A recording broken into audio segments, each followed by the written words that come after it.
Olá, está começando mais um Câmera Aberta. Eu sou Ana Luísa Silveira e a partir de agora estarei no comando da nossa revista eletrônica. E no programa de hoje você confere uma matéria sobre Carlos Drummond de Andrade. Veja também o ilustrador Ricardo Tokumoto no Universo Arte. Não saia daí, o nosso programa já volta.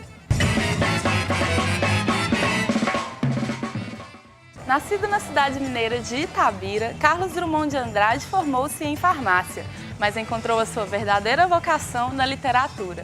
O poeta modernista trabalhou em diversas redações de revistas e jornais em BH, influenciando toda uma geração de escritores. Preparamos uma matéria especial sobre a vida e obra de Drummond, no ano em que sua morte completa 25 anos. Versos imortalizados em diversas línguas. Em alemão pode até ser difícil adivinhar quem é o autor desta poesia.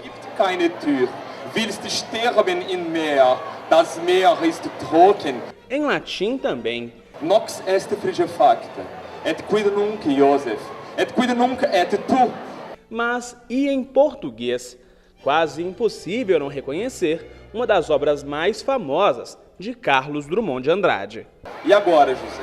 E agora você? Você que é sem nome, que zomba dos outros. Você que faz versos, que ama, protesta. E agora, José? Está sem mulher, está sem discurso, está sem carinho. Já não pode beber, já não pode fumar, cuspir já não pode. Drummond foi traduzido para pelo menos 20 línguas que existem, e, inclusive russo, tcheco, enfim, várias e várias. Algumas línguas que não têm tanto apelo comercial como o inglês, o francês, o espanhol. Ele foi traduzido e é uma linguagem que é muito clara, assim. Ele conseguia dialogar muito bem com aquele pensamento do homem do século XX, e eu acho que isso ajudou um pouco para todo tradutor poder trabalhar em cima da obra dele. Farmacêutico por formação, concluiu o curso na UFMG, mas Drummond nunca exerceu o ofício. Ainda na juventude, conheceu Mário de Andrade, um dos mais importantes escritores modernistas do país. Foi o que bastou para que o mineiro de Itabira, a pouco mais de 100 quilômetros de Belo Horizonte, se apaixonasse ainda mais pela poesia e daí em diante se dedicasse a um outro trabalho, a literatura. Autor de incontáveis poemas, Drummond ocupa lugar de destaque em qualquer biblioteca. Durante a trajetória literária, algumas obras de prosa e também para o público infantil. Fãs do poeta, como o estudante Bremer Augusto, fazem dos versos fontes de inspiração. Ele é a maior referência, embora falam que seja meio batido, ser o Drummond, não sei o que, mas realmente é uma referência muito grande que eu tenho assim. Aí às vezes eu chego a fazer releitura de poema dele, tem um que chama Quadrilha, eu já escrevi tipo uma releitura dos dias atuais, eu gosto muito mesmo. Entre as principais obras, algumas se destacam, como o caso da poesia No Meio do Caminho. No meio do caminho tinha uma pedra, tinha uma pedra. No meio do caminho tinha uma pedra, tinha uma pedra. No meio do caminho tinha uma pedra, tinha uma pedra. Nunca me esquecerei desse acontecimento na vida de minhas retinas tão fatigadas. Nunca me esquecerei que no meio do caminho tinha uma pedra. Nas poesias, traços de ironia, relatos do cotidiano e uma pitada de humor. Receita que, no caso de Drummond, foi infalível e o levou ao posto de um dos principais poetas da história. Estamos diante de um poeta ímpar, um poeta originalíssimo que conseguiu traduzir a partir de diferentes experiências de linguagem com a palavra, elevando e repensando a própria palavra como um código verbal, como uma exploração da visualidade da palavra, da sonoridade da palavra, mas essencialmente trazendo a alma humana. O jeitinho mineiro e as coisas simples do dia a dia ganharam a forma dos versos. De Itabira e de toda Minas Gerais, a inspiração de Drummond. Obras de fácil compreensão que falavam de uma realidade bem próxima das pessoas deram ainda mais popularidade ao famoso poeta. Uma poesia extremamente cosmopolita. De que maneira que uma poesia, que versos sobre uma temática local, ele consegue reverter e fazer disso uma poesia extremamente cosmopolita. E assim ele chegou aos cinemas e à televisão, Nas telonas do filme Poeta de Sete Faces, traz no título referência a um poema de Drummond. Tem poucos, raros amigos, o homem atrás dos óculos e do bigode. Meu Deus, por que me abandonaste? Se sabias que eu não era Deus, se sabias que eu era fraco. Mundo, mundo, vasto mundo, se eu me chamasse Raimundo, seria uma rima. Não seria uma solução. Mundo, mundo, vasto mundo, mais vasto é meu coração. Eu não devia te dizer, mas essa lua, mas esse conhaque botam a gente comovido como o diabo. No filme, a reconstrução da trajetória de Carlos Drummond, trazendo importantes momentos da vida e obra do poeta. João amava Teresa, que amava Raimundo, que amava Maria, que amava Joaquim, que amava Lili, que não amava ninguém. Até na nota de 50 cruzados novos, em circulação no Brasil entre 1988 e 1990, o rosto de Drummond foi estampado. Popularidade que dura até hoje. Em 2012, o poeta completa 25 anos de morte. E mesmo tanto tempo depois, a herança cultural de Drummond se mantém viva. Você pode ler um poema de Drummond de 60, 70 anos atrás, é uma poesia extremamente jovem, né? Tem uma capacidade de ver o mundo sempre com olhos novos, né?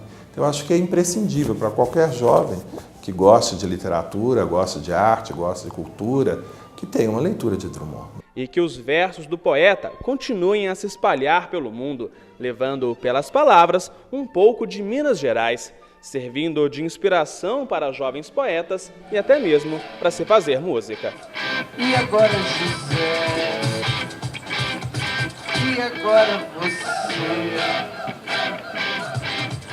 E agora, José?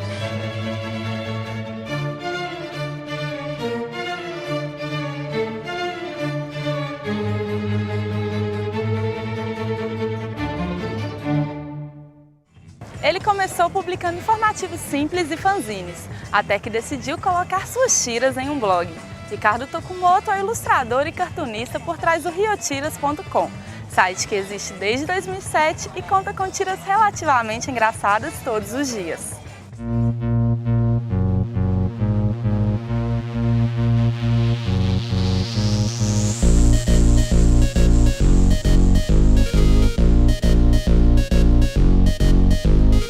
Desde pequeno eu sempre acompanhei, gostei muito eu sou de uma geração que já foi crescendo com videogame, desenho animado e histórias em quadrinhos também, mas muito principalmente devido aos desenhos animados, né? A gente assistia muito televisão quando era mais novo e sempre me encantou assim os desenhos e eu tentava copiar os personagens de videogame também. Então foi uma coisa que desde criança sempre me acompanhou, né? Junto com essa história do videogame, da história dos gibis da Turma da Mônica na época e da televisão principalmente.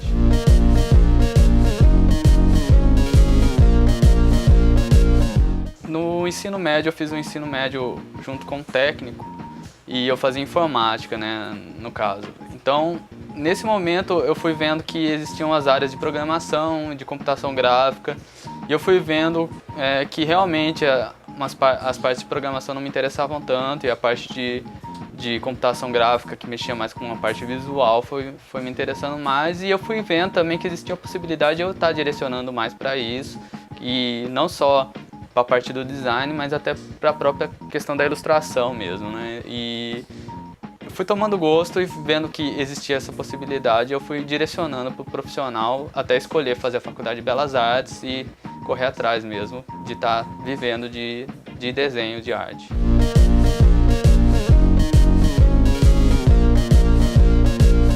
Eu acho que a Faculdade de Artes ela foi essencial na questão técnica e de ampliar mesmo os horizontes, né?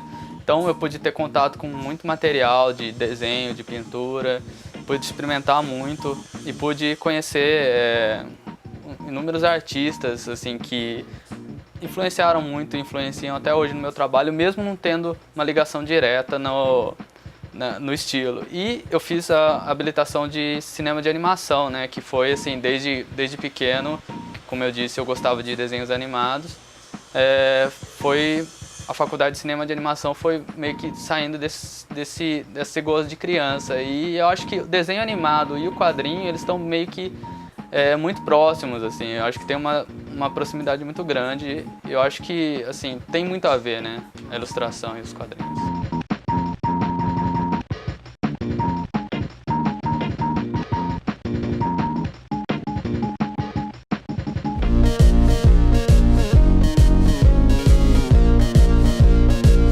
O computador, hoje, ele ajuda muito para agilizar meu trabalho, então acho que principalmente devido à agilidade e acaba influenciando muito no estilo também, né? Como meu estilo, ele usa muito essa coisa do cartoon, das cores fortes, o computador ele é muito bom para a gente utilizar nesse tipo de estilo e facilita a vida bastante.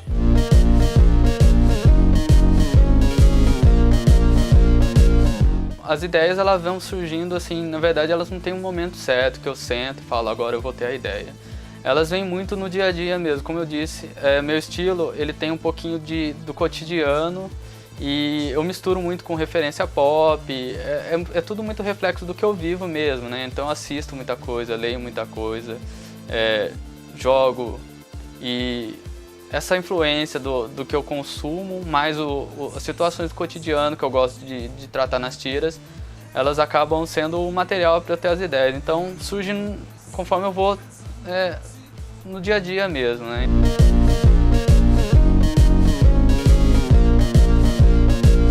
Primeiro eu faço o esboço, já pensando mais ou menos como a ideia vai se desenvolver no espaço que é a tirinha, né? Então, quantos quadros vai ter, né? A ordem das coisas, o que vai acontecer. Daí eu já penso nos personagens que vão aparecer ali, né? E daí eu defino, deixo o traçado certinho, junto com o texto já mais refinado, elaborado. E por último entram as cores, assim, que eu tento trabalhar com umas cores bem específicas e aproveitando o computador permite as cores fortes, eu gosto de trabalhar com bastante cores fortes.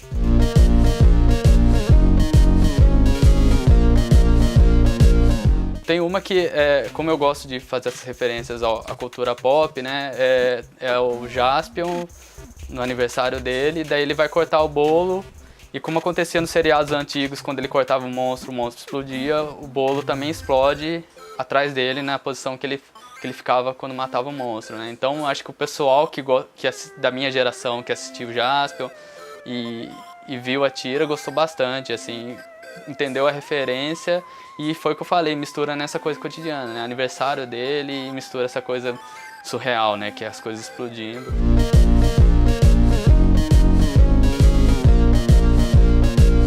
A ilustração, para mim, ela é uma forma de expressão muito forte, né? Porque a gente consegue colocar ali de uma maneira muito direta as nossas ideias, né? Então, não exige, que nem o texto, exige uma leitura, uma certa digestão do que se lê, uma interpretação. O desenho é um pouquinho mais direto, ele pega a ideia e já coloca, e ele tem uma liberdade meio que infinita, né? Ilimitada, porque você pode literalmente desenhar o que você quiser ali, até criar coisas que não existem, né? Criar coisas novas. Então eu acho que é uma forma de expressão super poderosa e que agrada muito quem está observando também.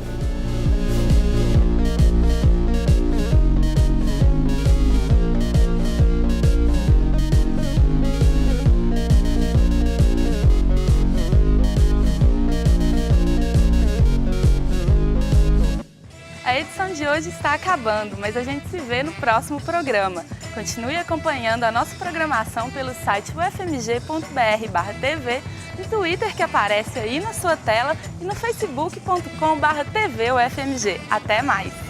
Nunca me esquecerei que no meio do caminho tinha uma pedra. Nunca me esquecerei que no meio do caminho tinha uma pedra. Nunca me esquecerei que no meio do caminho tinha uma pedra. Nunca me esquecerei que no meio do caminho tinha uma pedra. Nunca me esquecerei que no meio do caminho tinha uma pedra. Nunca me esquecerei que no meio do caminho tinha uma pedra.